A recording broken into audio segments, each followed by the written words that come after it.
दोस्तों, पानी, हवा और कोयले का इस्तेमाल करके बिजली उत्पादन करना आम बात है।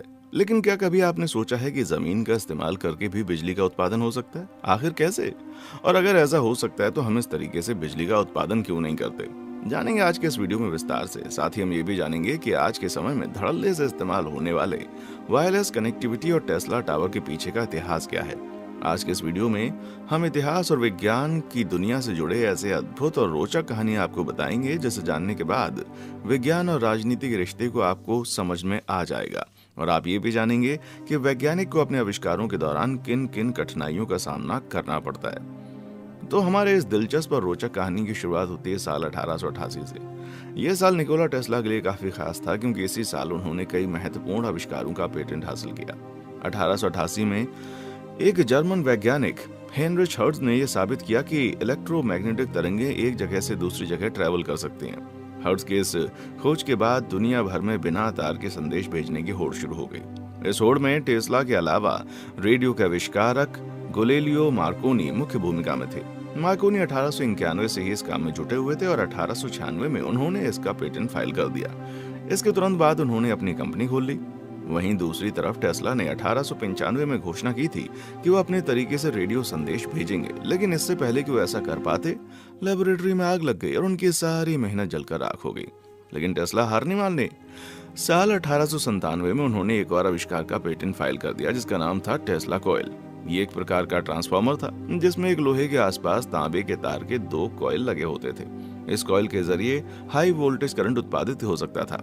इसके परिणाम को देखते हुए टेस्ला ने रेडियो कम्युनिकेशन के लिए इसका इस्तेमाल करना चाहा। और कमाल की बात है कि 1899 में उन्होंने बिना तार से कनेक्ट किए दूसरी दूरी पर बल्ब जगा दिया।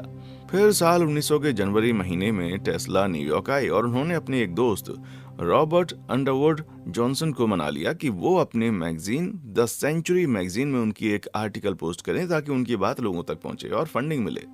टेस्ला को अपने परीक्षणों को आगे बढ़ाने और बड़े स्तर पर ले जाने के लिए फंडिंग की जरूरत थी और फंडिंग के लिए उन्होंने अमेरिका के एक बिजनेसमैन जेपी मॉर्गन से संपर्क किया।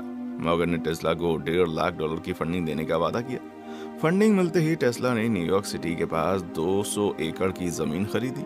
टेस्ला की प्लानिंग थी कि उन्हें इस जगह पर 187 फीट का एक टावर बनाना है जिसके ऊपर 68 फीट डायमीटर वाला एक गुंबद बनाया जा सके। सितंबर 1901 में इस टावर का काम शुरू हुआ जिसे वार्डन क्लिफ टावर के नाम से जाना जाता है।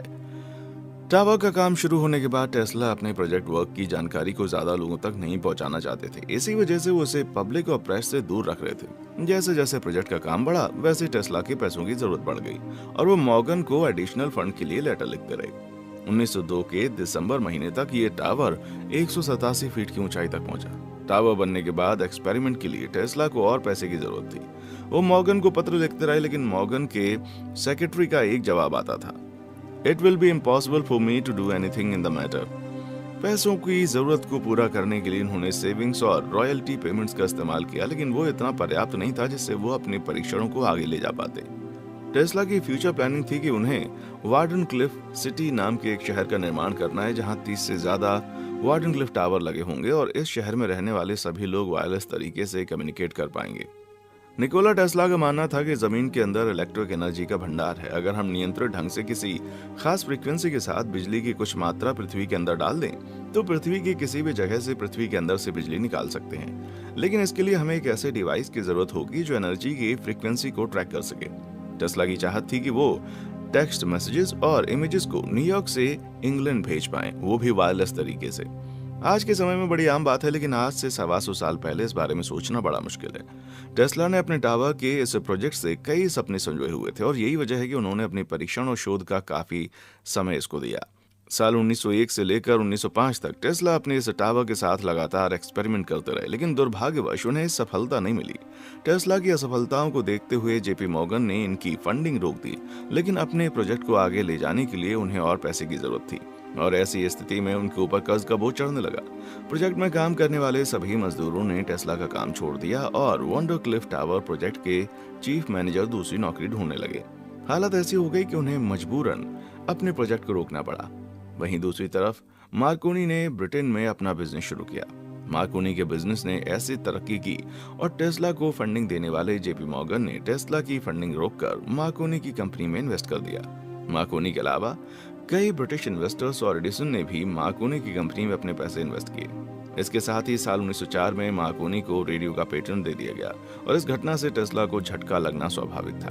पेटेंट ऑफिस का ये डिसीजन किससे प्रभावित था ये तो नहीं पता था, लेकिन इस समय पर मार्कोनी टेस्ला की तुलना में ज्यादा सफल थे। लगातार असफलताओं से जूझने वाले निकोला टेस्ला को अपनी संपत्ति की नीलामी करवानी पड़ी और इस नीलामी के बाद वार्डनक्लिफ टावर से जुड़ा उनका प्रोजेक्ट पूरी तरह से ध्वस्त हो गया। 1911 तक वार्डनक्लिफ टावर के इस इलाके का संरचनात्मक ढांचा खराब होने लगा और टेस्ला की आर्थिक स्थिति लगातार बिगड़ती जा रही थी। 1915 की एक रिपोर्ट के मुताबिक टेस्ला पर करीब $20,000 का कर्ज था और मजबूरन इन्हें अपने टावर वाली जमीन बेचनी पड़ी। उस जगह के नए मालिक ने इस टावर की अहमियत नहीं समझी और पूरी तरीके से नष्ट करने का फैसला किया। साल 1917 में एक प्राइवेट कंपनी ने डायनामाइट के जरिए टेस्ला के टावर के साथ साथ उनके सपनों को भी विस्फोट करके खत्म कर दिया।